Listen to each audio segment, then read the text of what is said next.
Good morning. It is 6:11 a.m. on Monday, July 15th, 2019. I'm Christiana Ellis, and I just got up. This is 5 more minutes.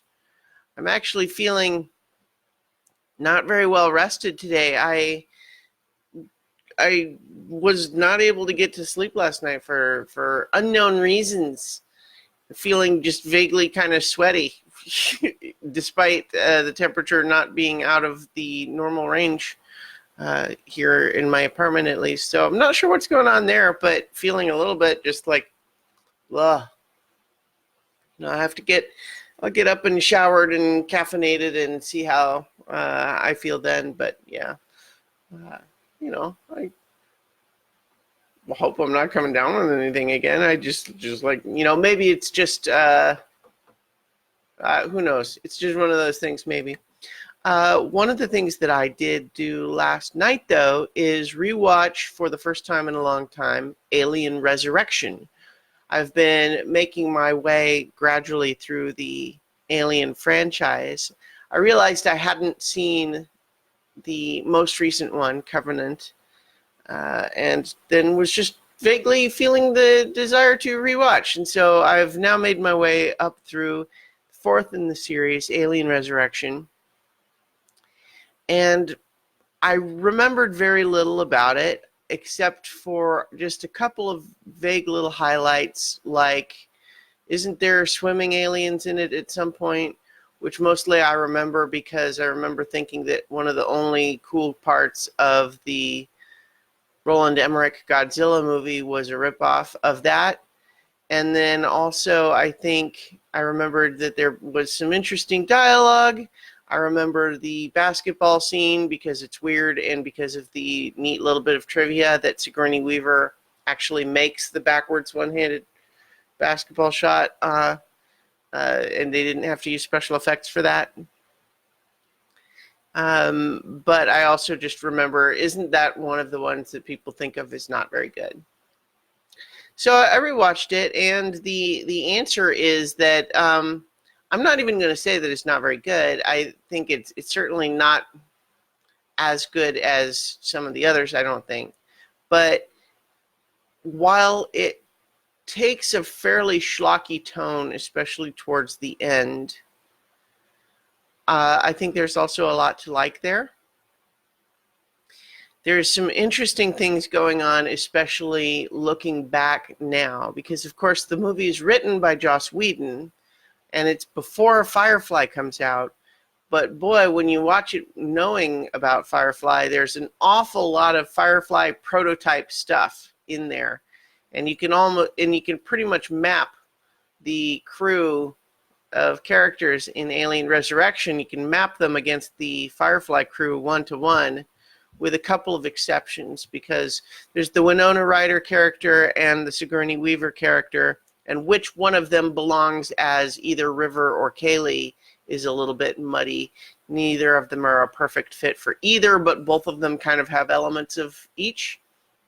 So, but otherwise it's certainly noticeable if you're paying attention. And also has a lot of what we've come to associate as kind of typical, Whedon dialogue, which generally speaking I like, although I don't know, it's certainly a change in direction in tone from the previous Alien movies, which, is fine. Like, I think part of the idea is that you don't let a franchise become stale, right? After all, Alien and Aliens are very different films, and so there was never this idea that there's only one specific tone that an Alien movie can have. After all, Alien 3, for whatever its faults are, also goes for something very different. I think some people criticize that one for not being very imaginative visually, but I think it's less that it's not imaginative and more that whereas Aliens is very obviously visually science fiction, the idea of this prison colony in Alien 3 is that it's very low tech. And so having this alien location but stripped of technology is something we don't see very much. And I think that minus some of the cues that we expect about what means science fiction future, we're missing some of that. And I think that might be why some people react that way. But Alien Resurrection, for better or worse, actually just brings it right back to the Aliens type of aesthetic.